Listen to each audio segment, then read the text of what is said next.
اهلا بيكم.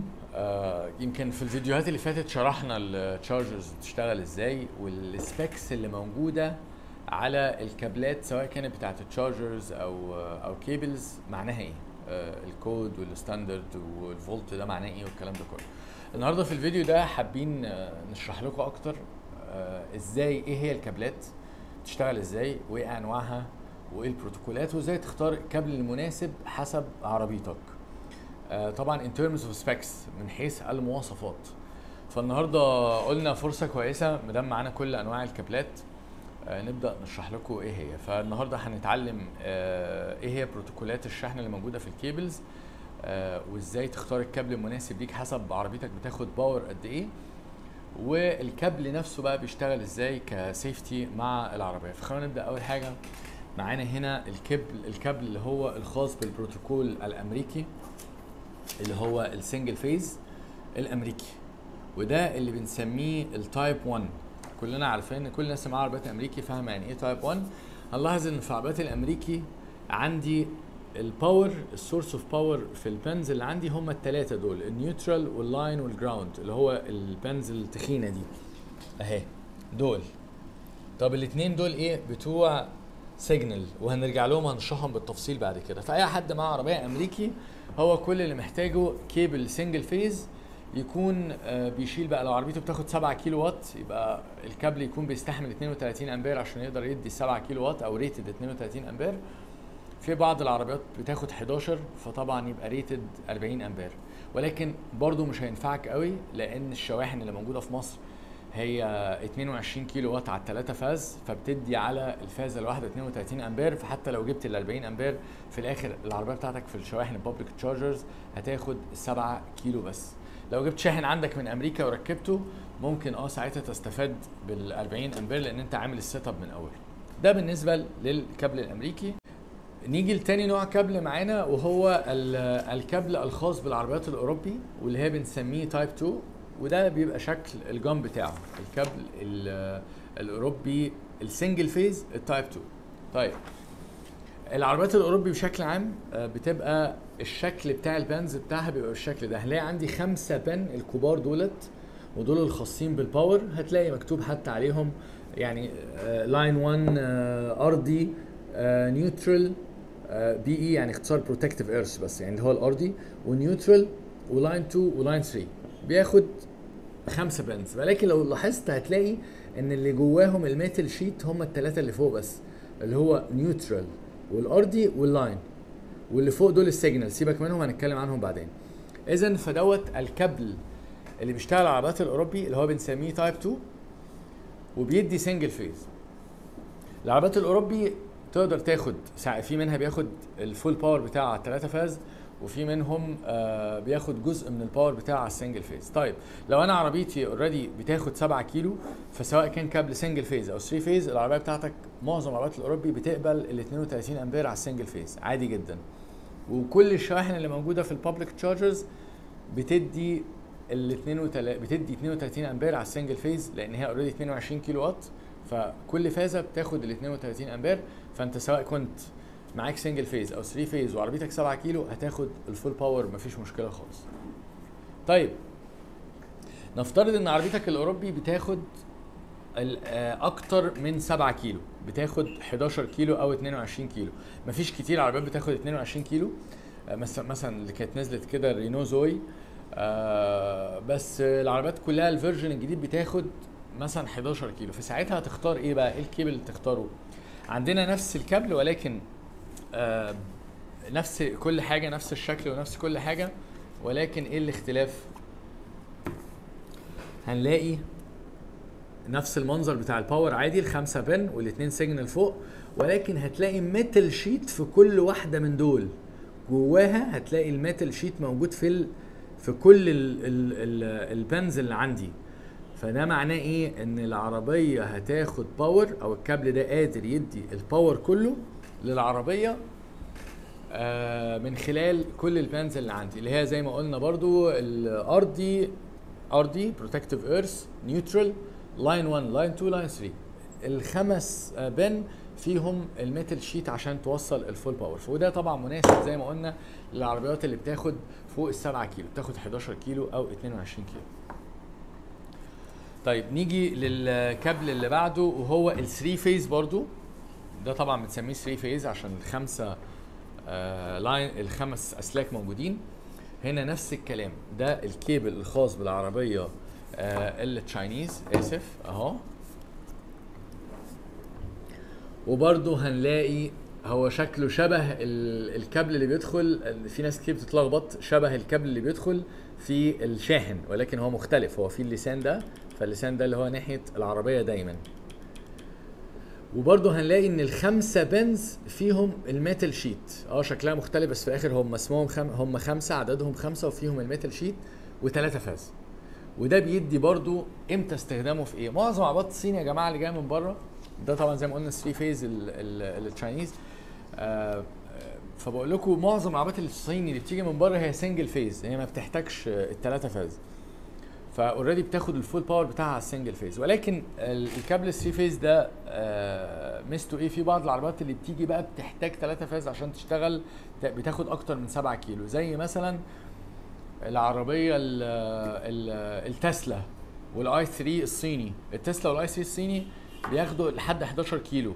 لو جبت لها كابل زي ده بس سنجل فيز مش هتاخد الفول باور بتاعها للاسف. مختلفة عن العربيات الأوروبي بتقدر تاخد 32 أمبير على السنجل فيز. العربيات الصيني لما جربناها على التسلا مثلا، وكان الشاحن 11 كيلو، ال 11 كيلو بتدي تقريبا 16 أمبير على الفازة، ما خدتش الفول باور بتاعها، ما كانت محتاجة كيبل 3 فاز عشان تاخد الفول باور بتاعها. فاذا الكابل الثلاثه فاز ده مناسب لايه؟ مناسب للعربيات الصيني اللي بتاخد اكتر من 7 كيلو، بتاخد 11 كيلو. ولازم تتاكد ان الشاحن اللي راكب عندك لو هتجيبه يعني لو هتجيبه 11 كيلو فهو لازم يكون شاحن طبعا سنجل فيز، لان فوق ال 7 كيلو اكيد هيبقى 3 فاز. ولازم الكابل نفسه يكون كمان 3 فاز عشان يدي الفول باور للعربيه. فده مناسب قلنا العربيات اللي بتاخد 11 فيما فوق، 11 او 22 زي التسلا والاي 3 الفيرجن التشاينيز. طيب هنلاقي في كل الكابلات دي كده احنا فهمنا طبعا البروتوكولز اشكالها ايه، وايه الاختلاف ما بين سنجل فيز و3 فيز، واللي قلنا ازاي بنحدده من خلال الميتال شيت اللي جوه. حسب الميتال شيت هتعرف العربيه دي ايه. بس في حاجه كومن بقى في كله، حاجه مشتركه في كل الكابلات اللي احنا اتكلمنا عليها. هنلاقي الجزء الخاص بالشاحن، نفس المدخل هنا هو اللي موجود في الاوروبي،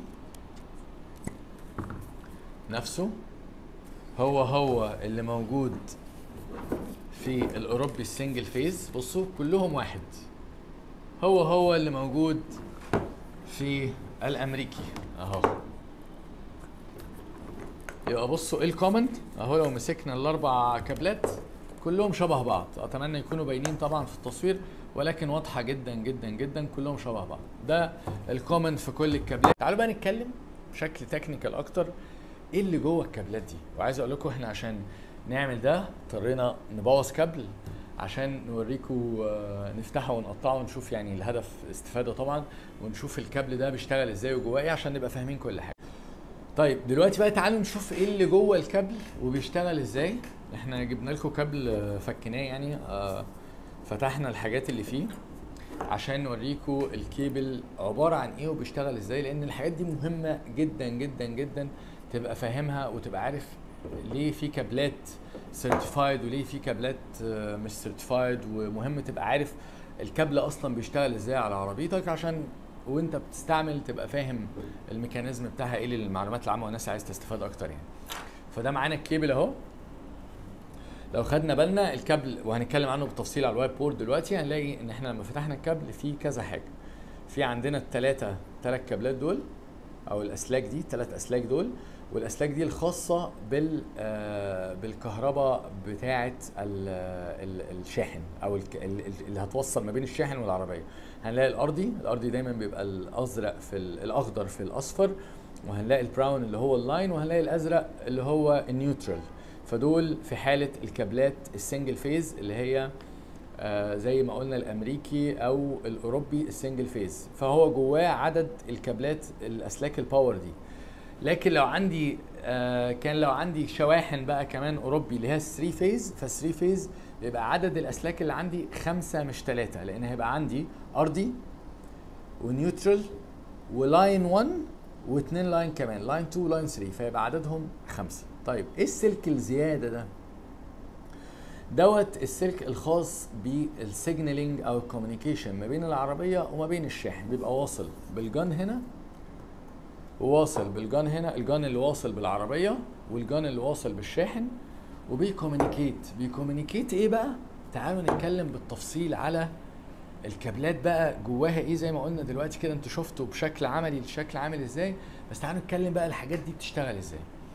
طبعا هنلاقي كمان الشيلد بتاع الكيبل هنا اتكلمنا عنها، الحاجات دي اللو سموك والخامه بتاعتها عامله ازاي ان هي تتمسك بسهوله، ازاي ان هي لو سموك عشان ما تطلعش الغازات السامه لو لا قدر الله في حاله الحرايق او السخونيه زياده، فما تاثرش لا على العربيه وتقدر تكنترول المشكله اللي بتحصل. تعالوا دلوقتي نفهم الكلام ده بالتفصيل بيشتغل ازاي على الوايت بورد.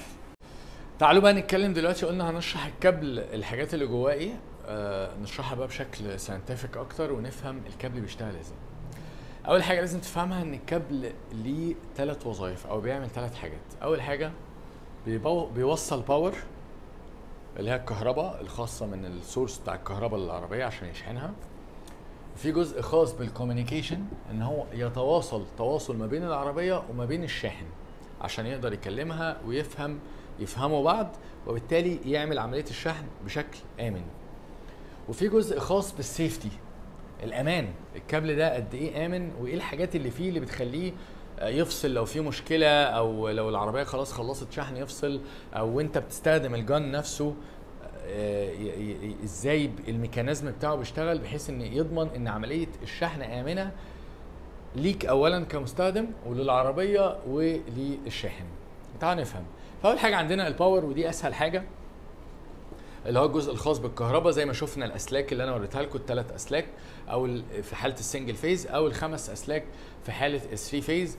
وده وظيفته ان هو يوصل الكهرباء، بينقل الكهرباء من السورس او من الشاحن للعربيه من خلال ال3 اسلاك او ال5 اسلاك دول في حاله ال3 فيز للعربيه. فعندي نوعين من الباور اللي هو السنجل فيز وال3 فيز. دي سهله جدا خلاص فهمناها. نيجي للجزء اللي هو اكثر اهميه وهو الكوميونيكيشن. فاكرين يا جماعه قلنا ايه؟ قلنا ان انا عندي في الجن بتاعي هنلاقي قلنا الخمس بنات دول في حاله 3 فيز بتوع الباور، وعندي الاثنين بن اللي فوق دول هتلاقي مكتوب سي بي وسي سي، لو واضحه بس هي هنا مكتوبه سي سي وسي بي. تعالوا نفهم ايه سي سي وسي بي دول خاصين بالكوميونيكيشن. طب بيكوميونيكيتوا ايه وبيعملوا ايه؟ يعني بيتواصلوا، بيخلوا العربيه مع الشاحن تتواصل تقول لها ايه. فعندي اول حاجه السي بي، ودي بنسميها الكنترول بايلوت. وظيفتها ان هي بتكنترول حاجات كتيره قوي اثناء عمليه الشحن. اولها ان هي بتعمل ديتكشن للكابل وصل اصلا ولا لا. عايز اوريكم حاجه يا جماعه، يمكن مش هتبان هنا للاسف، ولكن لو بصينا هنلاقي في الكنترول بن، هي مش هتبان بس انا هشرحها لكم، هنلاقي ان البن اللي جوه في بن اقصر من بن. جوه في حته كده ميتل طالعه، بن ميتل هتلاقيها واحده اقصر من واحده. ليه واحده اقصر من واحده؟ عشان هو عايز يضمن وانت بتوصل الشاحن انك دخلت السوكت كله للاخر، فالبن دي عمرها ما هتعمل كونكشن مع الشاحن غير لو انت اتاكدت ان انت وصلت السوكت للاخر. لان انت لو ما وصلتوش للاخر البن دي مش هتطول البن بتاعت الشاحن من جوه، فمش هتوصل كهرباء. فهي اول حاجه بتعمل ديتكشن انت موصل فعلا الجن لاخره صح جوه الشاحن ولا لا، عشان لما اجي اوصل باور ما اعملش مشكله، ما اعملش سبارك، ما كهربكش كيوزر، ما اعملش مشكله على العربيه. فالكنترول بايلوت دي بتعمل اول حاجه ديتكشن، وعشان كده بتبقى اقصر شويه، البان بتاعتها اقصر. فاكرين يا جماعه خليني اجيب لكم الكابل اللي احنا قطعناه اهو. فاكرين الطرف الثالث اللي هو الرابع، سوري، السلك الرفيع قوي اللي احنا اتكلمنا عليه ده، قلنا دول بتوع الباور، وقلنا في سلك رفيع هو ده برضو الخاص بالسي سي سيجنال. ده اللي بيعمل كوميونيكيشن ما بين الشاحن وما بين العربيه. عشان ايه بقى؟ عشان يعمل حاجه، انا حاولت ابسط المفهوم شويه، حاجه اسمها تشارجنج نيجوشيشن. هو بيكلم العربيه، فالعربيه دلوقتي محتاجه في اول الشحن باور عالي، فبتقول له اديني الباور العالي ده. بعد كده احتاجت العربيه، لا الباور خلاص وصلت ل 80%، فمن 80 تو 100%، من 80 ل 100%، مش محتاجه الباور العالي ده لان محتاجه تشحن بقدره اقل شويه. فبيقول لها لا قللي الباور ده، او انت في العربيه ظبطت ان انا مش عايز اشحن على 32 امبير، انا عايز ابقى على 16 او 10. فمين اللي بيوصل الاشاره دي؟ مين اللي بيفهم الشاحن ان العربيه عايزه 16 بس او 10 امبير بس مثلا، وليكن يعني حتى في البورتبل تشارجرز الكلام ده كله، هي السي بي سيجنال. فهي بتعمل تشارجنج نيجوشيشن، بتنيجوشيت مع الشاحن العربيه عايزه ايه. اوكي طيب، وبتعمل ايه كمان؟ طول الوقت بتاع الشحن بتعمل حاجه اسمها مونيتورنج، بتراقب كل شويه، بتبعت سيجنال التشارجنج بروسيس مظبوطه، ايوه هو ده الامبير اللي انا عايزه، ايوه انا واصل مظبوط، الكابل ما تهزش، محدش لعب في الكابل، خلي عمليه الشحن تفضل مستمره.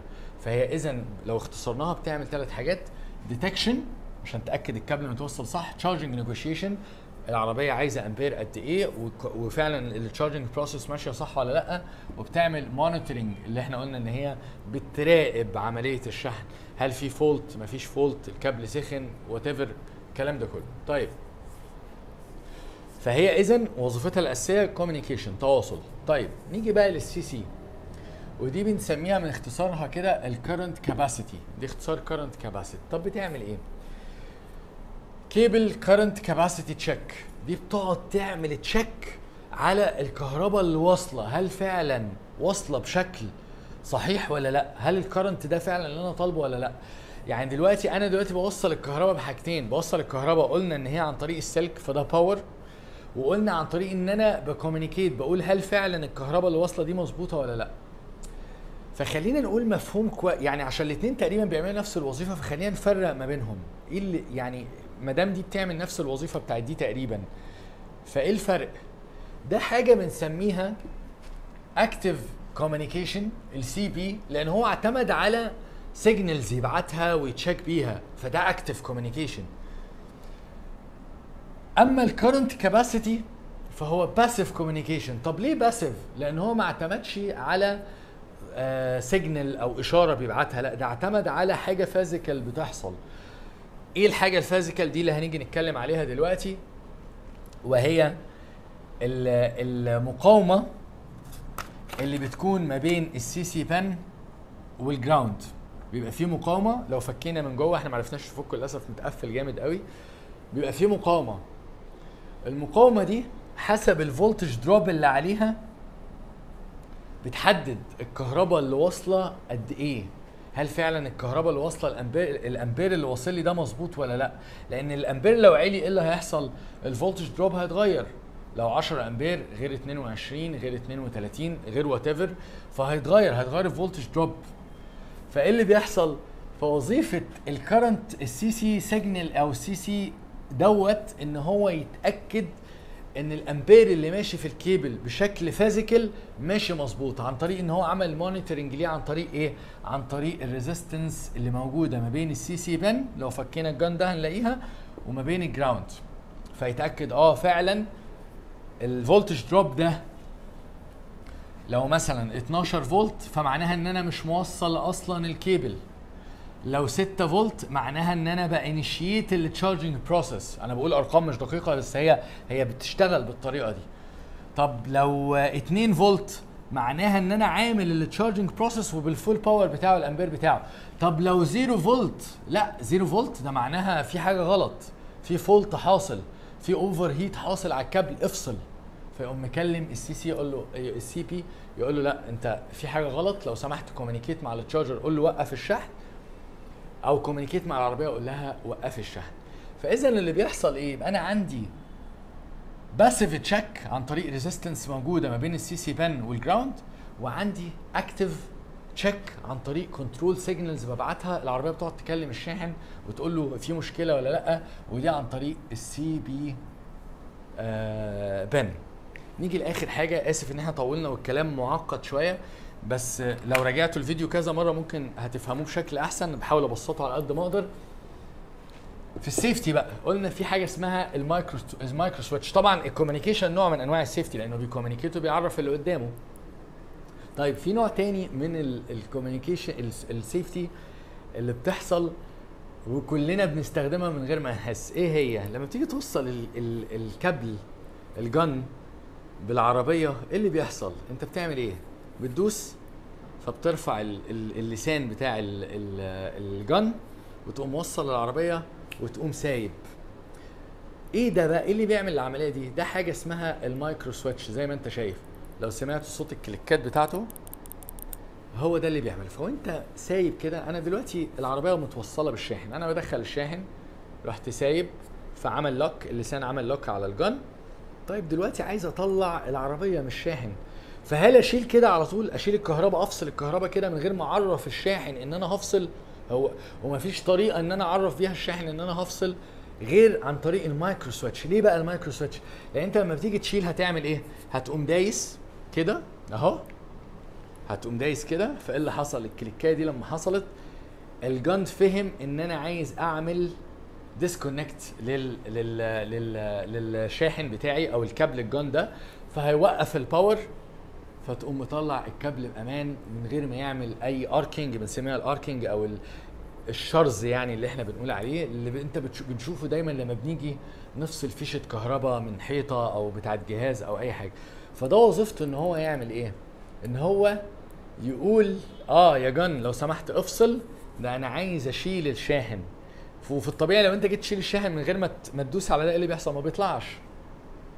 فلما بتدوس هنا انت اوريدي رفعت اللسان وعرفت الجن وعرفت الشاحن وعرفت العربيه ان انا هفصل الباور عشان اديسكونكت. فطبعا ده في الاخر هيعمل ايه؟ هيعمل امان ليك وامان للعربيه. فاذا انا اسف على الاطاله، ولكن ان شاء الله يكون فيديو مفيد قفلنا بيه السلسله بتاعت اللي شرحنا فيها الشواحن والكابلات والكلام ده كله، وفهمت ان الكابل مش مجرد حاجه بتوصل باور وخلاص. فهمنا ان هو بيوصل باور، ولكن في جزء كوميونيكيشن وفي جزء سيفتي زي ما شفناه في حاجه بسيطه جدا اللي هي المايكرو سويتش. اتمنى يكون الفيديو عجبكم، ولو عجبكم واستفدتوا حاجه يا ريت ما تنساش تعمل لايك وتشيره مع الناس اللي حابه تفهم اكتر وتتعلم اكتر على الشواحن والكابلات. شكرا لكم، واستنونا في فيديو جديد نتعلم فيه حاجه جديده. شكرا لكم.